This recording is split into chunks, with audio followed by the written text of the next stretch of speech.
Varicose veins కి సరైన చికిత్స కోసం సంప్రదించండి ఎవిస్ హాస్పిటల్. నమస్తే రమగారు. నమస్తే జయ. రమగారు, మనకి ఈ నెలలోనే పోలిపాఠ్యం ఉంది, పోలీస్ వర్గారోహణ. ప్రతి సంవత్సరం మీరు చెప్తూనే ఉంటారు, ఏ సంవత్సరానికి ఆ సంవత్సరమే కదా. అదే కదా. మరి పోలిపాఠ్యమి అంటే ఏంటి, దాని విశిష్టత, దీనికి ప్రత్యేకించి ఒక కథ కూడా ఉంది కదా, అది ఇంకొకసారి చెప్పుకుందామండి. నీకు కూడా నోటికి వచ్చేసింది. ఈ కార్తీక మాసపు చివరి రోజు వెళ్ళగానే తెల్లవారి పోలిపాడ్యమి, మార్గశిర శుద్ధ పాడ్యమి. కార్తీక మాసపు మొదటి రోజు బలిపాడ్యమి చేస్తాం. అవును, ఆ రోజున బలి చక్రవర్తి ప్రీత్యర్థం దీపాలు పెడతాం, దానాలు చేసుకుంటాము కదా. చివరి రోజు ఇప్పుడు ఈ పాడ్యమి నాడు కార్తీకం మొదలైతే బలిపాడ్యమి నాడు పోలిపాడ్యమితో కార్తీక ఆరాధనలు మొత్తం పూర్తయిపోతాయి. కార్తీక పురాణం వింటాం కూడా పూర్తయిపోతుంది. 30వ రోజు కింద వస్తుంది. మామూలుగా ఏంటంటే మనం రోజులు లెక్క పెట్టుకుంటాం. అవునండి, 30 రోజులు 30 కథలు. అయితే తిథుల ప్రకారం 29 రోజులకే మాసం ఫినిష్ అయిపోతూ ఉంటుంది మనకి. పాడ్యం నుంచి మన అమావాస్య దాకా అయిపోతుంది కదా. ఇంచుమించుగా 30వ రోజున పోలిపాడ్యమే పడుతుంది. కార్తీక పురాణపు కథల్లో ఇది చెప్పాను నేను. 30వ రోజు పారాయణ కూడా ఉంది. 30వ రోజు కార్తీక పురాణ శ్రవణం ఉన్నది. ఓకే. కానీ ఒకసారి మళ్ళీ చెప్తే, ఇదేంటంటే నెల పొడుగునా దీపాలు పెట్టిన వాళ్ళు ఆఖరి రోజైనటువంటి ఈ కార్తీక అమావాస్య దిగగానే వచ్చే పాడ్యమి నాడు తెల్లవారుజామున నీటిలో దీపాలు వదిలిపెట్టడం, జ్వాలాతోరణ సమర్పణ చేస్తారు. నీళ్లలో అమ్మ వెళ్ళిరా అని కార్తీక దీప జ్యోతిని పంపిస్తారు, సాగనంపటం. ఈ నెల రోజులు స్నానాలు చేస్తారు. తెల్లవారుజామునే ఒక పొద్దులు ఉంటారు, ఉపవాసం చేస్తారు, పూర్తిగా నక్తాలు ఉంటారు. తర్వాత దానాలు చేస్తారు, రకరకాలు దుప్పట్లు గిప్పట్లు అలాంటివి కూడా దానం చేస్తాము. మనం బట్టలు వస్త్రదానం చేస్తాం. బ్రాహ్మణులకి మోయిని ఇచ్చే పద్ధతులు ఉంటాయి, ఇది ఇస్తారు కదా, పొత్తర్లు ఇవ్వటాలు అలాంటివన్నీ చేస్తారు. తర్వాత దేవాలయ దర్శనాలు చేస్తాం, ఎక్కడైనా తీర్థాటన చేస్తాం, ప్రతిరోజు దీపారాధన చేసుకుంటాము, తులసి ఆరాధన చేస్తాం. ఎన్ని రకాలు ఉన్నాయి కార్తీకంలో, ఎన్నో రకాల ఆరాధనలు చెప్పారు, ఎన్నో రకాల ఉపాసనలు. ఏది చేయగలిగిన వాళ్ళు అది చేస్తారు. ఇవన్నీ చేసి ఈ చివరి రోజున కనుక నీటిలో దీపాలు విడిచిపెడితే అద్భుతమైన ఫలితం లభిస్తుందని చెప్తారు. అయితే ఈ రోజున ఇప్పుడు మనం ఏ నీళ్ళల్లో వదులుతాం? మనకి ప్రవాహాలు లేవు, కాలువలు లేవు, ఏమీ లేవు, ఓవర్ హెడ్ ట్యాంకులు ఉన్నాయి అంతే. అందరికీ ఏం చేయలేం కదా. అందుకని సూక్ష్మంలో మోక్షం ఒక బకెట్లో ఒక అరటి దొప్పలో ఏం చేసేవాళ్ళు అంటే, ఇది వరకు ఈ ప్రమిదలు వదిలిపెట్టడం కాదు, అరటి దొప్ప. ఈ అరటి దొప్పలు ఎక్కడి నుంచి వస్తాయి? మనకి అరటి చెట్టు కాండం తాలూకు డిప్పలు తీస్తాం. ఓకే, తీస్తే అది ఇట్లా ఇలా దవ్వలాగా ఇలా చిన్న అర్ధచంద్రాకారంలో వస్తుంది. దాన్ని చిన్న చిన్న ముక్కలుగా కట్ చేసి ఒక దాంట్లో అంత దానికి 1 2 3 4 4 5 కంతలు చేస్తే అది ఏంటంటే అడుగు భాగం బేస్ ఉంటుంది. ఓకే, దాంట్లో మనము నేతులు, ఆవు నేతిలో ముంచినటువంటి పువ్వొత్తుల్ని వేసి వెలిగిస్తే అందులో నెయ్యి హవనం అయ్యేదాకా, హుతం అయ్యేదాకా ఆ దీపం వెలుగుతుంది. ఆ జ్వాల అలా వెళ్తూ ఆ నదిలో తన తాలూకు దీపశక్తిని చూపించుకుంటూ వెళ్తుందన్నమాట. ఇప్పుడు మనం ఏం చేయాలి? కనీసం ఇళ్లలో ఉన్న ఓ బకెట్లోనే అన్నిట్లో వదిలిపెట్టడం. ఓకే, జలంలో ఒక రకమైన అగ్ని ఉంటుంది, నీళ్ళలో నిప్పు ఉంది కదా, మనకు తెలుసు, కరెంట్ ఉంది కదా, ఆ శక్తినికి ఆరాధన చేస్తున్నాం మనం. కార్తీకంలో నీటిలో విపరీతమైన శక్తి ఉంటుంది. మనం అందుకే కదా చెప్తాం జలే గంగా అని చెప్తాం, తైలే లక్ష్మి జలే గంగా. ఆ నీటిలో ఉన్నటువంటి ఆ గంగా నదికి, ఆ అగ్నిస్వరూపుడికి అందరికీ హారతిస్తున్నట్టుగా ఈ దీపాలు వదిలిపెడతాం. ఈ కార్తీకంలో ప్రవాహంలో దీపాలు వదిలిపెడితే బాగా మంచు వచ్చేస్తుంది కదా, ఆ ప్రవాహంలో అటు ఇటు ఉన్న వాళ్ళకి దీపాల వెలుగు కూడా వస్తుంది. ఆ దీపం వల్ల వచ్చేటువంటి కాస్మిక్ ఎనర్జీ, ఒక రకమైన ఇది వస్తుంది కదా, దీపశక్తి, అది మన నుంచి ముందుకెళ్తుంది అన్నమాట. మన జీవశక్తిని పెంచుకుంటూ వెళ్తుంది. అందుకోసమని చేసేవాళ్ళం. మనకు అవకాశం లేదు కాబట్టి బకెట్లో అయినా వేసుకోవటం, ప్రవాహాల్లో వదిలిపెట్టేవాళ్ళు. పాత రోజుల్లో చేసేవాళ్ళు. మా బకెట్లో చెరువు ఉంది కదా, మా ఊళ్ళో చేసుకునేవాళ్ళు చెరువులో వదిలిపెట్టడం. చెరువులో ఎంత చెరువు ఇటు నుంచి అటు వెళ్తుంది. కాలువల్లో వదిలితే చాలా మంచిది, నదీ ప్రవాహాల్లో వదిలితే మంచిది, విశేషమైన ప్రయోజనం లభిస్తుంది. దీనికి అనుబంధంగా ఒక చిన్న కథ చెప్తారు. పోలమ్మ పోలి కథ, పోలి స్వర్గారోహణ చేసిన కథ అని చెప్తారు. స్వర్గారోహణం చేయటం అంటే ఎప్పుడు చేస్తారు? మరణించాక, కాలం చేశాక ఆమెకి కాలం తీరిపోయిందని, అందుకే స్వర్గారోహణం చేసిందని ఒకటి చెప్తారు. బొందితోటే స్వర్గారోహణ చేసిన శరీరంతో వెళ్ళిపోయింది అని ఒక కథ చెప్తారు. మనం ఏ కథైనా చెప్పుకోవచ్చు. ఈ పోలి అనే అమ్మాయి ఒక రజక కుటుంబంలో ఆఖరి కోడలు.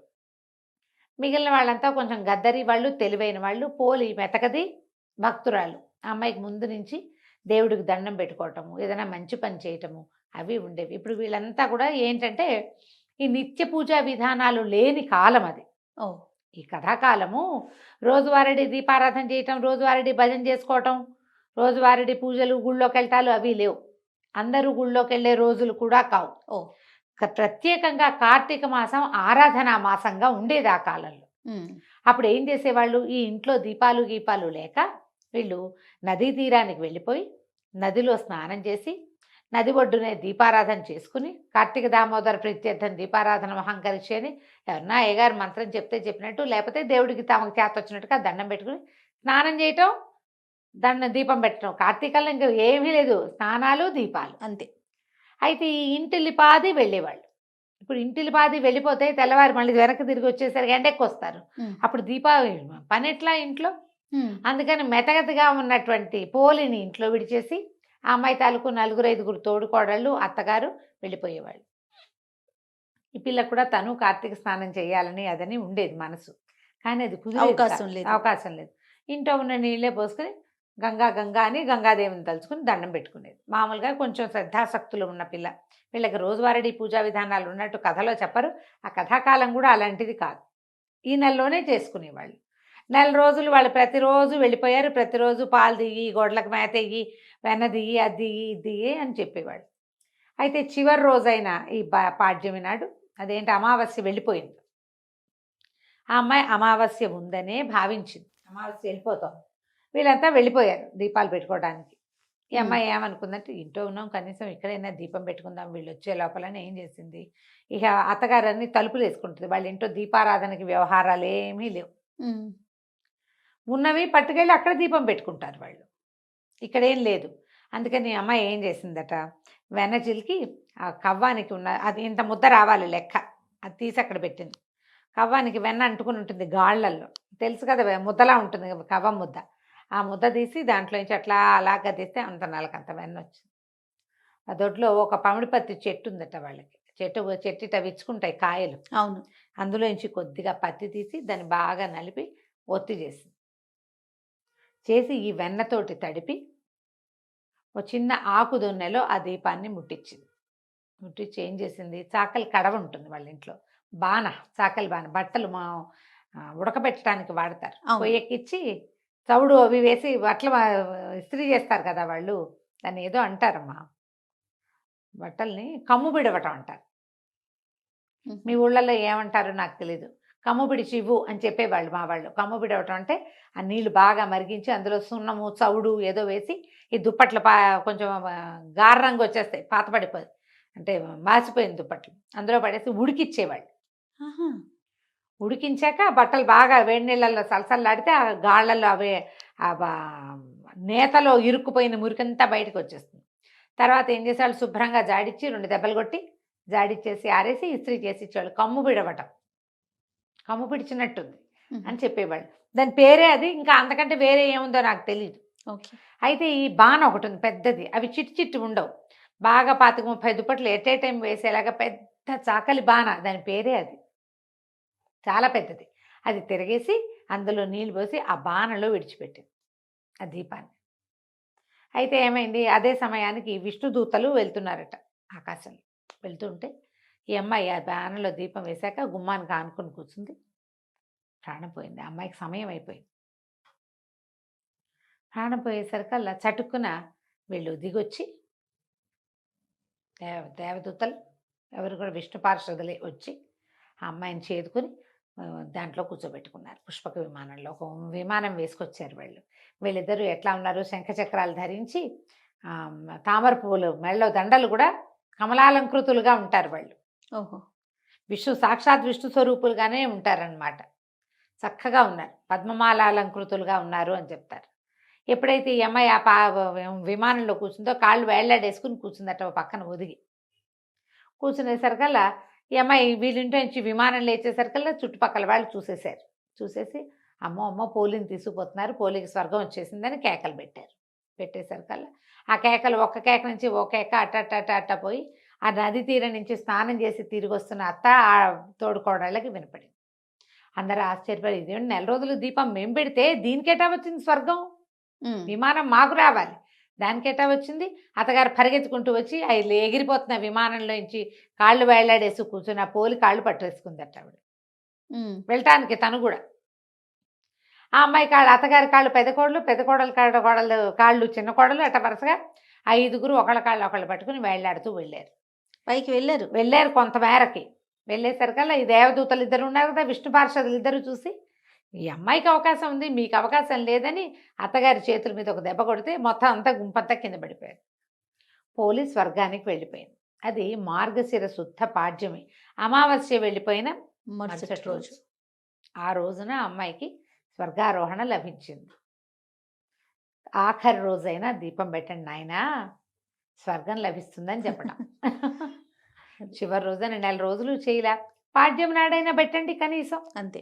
ఆఖరి రోజు కార్తీక ఆరాధనలు ముగిసిన రోజునైనా మనం ఇట్లా జ్వాలా తోరణంగా కాకపోయినా ఒక దీపంగా అయినా పెట్టి కార్తీక దామోదర ప్రీత్యర్థం ఒక నమస్కారం చేసుకుంటే అదైనా ఫలితాన్ని ఇస్తుంది. అది మాత్రం ఎందుకు మానేయాలి? మనం ఏం చేస్తాం, 4 రోజులు పెట్టుకున్న వాళ్ళు ఆ రోజు పెట్టుకుంటారు. ఏ రోజు పెట్టుకోలేని వాళ్ళు ఈ రోజు అయ్యో కార్తీక మాసం అయిపోయింది అని అమావాస్య నాడు అనుకోకర్లా తెల్లవారి పొద్దున్నే పెట్టండి దీపం తప్పకుండా. దీన్నే కార్తీక పోలిపాడ్యమి స్వర్గారోహణ కథ ఇదే చెప్తారు. ఆమెని జీవించి ఉండగానే తీసుకుపోయారని ఓ కథ చెప్తారు. జీవించి ఉండగానే తీసుకెళ్తే ఆ అమ్మాయి కాళ్ళు వీళ్ళంతా పట్టుకున్నారు, అప్పుడు కూడా ఇదే అయినట్టు. ఆ అమ్మాయి జీవించి ఉండగానే స్వర్గం లభించింది, లేదా స్వర్గం అని చెప్తారు. విష్ణు పార్షదులు వచ్చారని చెప్తారు పురాణంలో.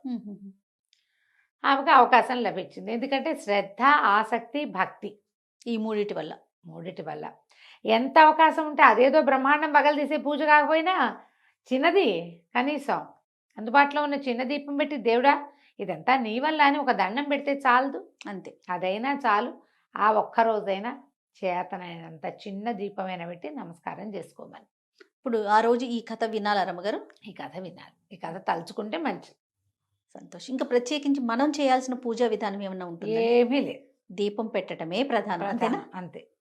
తప్పకుండా రమ్మగారు. నమస్తే. నమస్తే.